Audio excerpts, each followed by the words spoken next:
เข้าสู่ทางลาดยางประมาณอะไร400 เมตรเนาะตัวนออกมา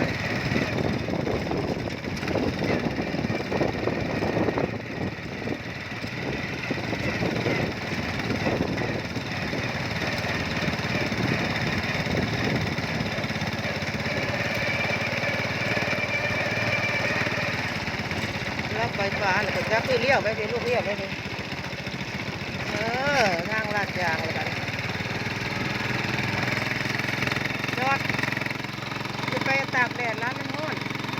แล้วก็เป็นรถพุ่นเหรอ ก็ขึ้นอยู่พี่แล้ว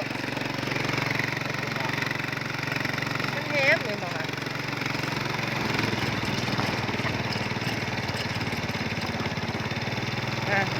แล้วก็เสียนั่นเนี่ยได้จอดเขาจอดนี่ได้บอลเขาได้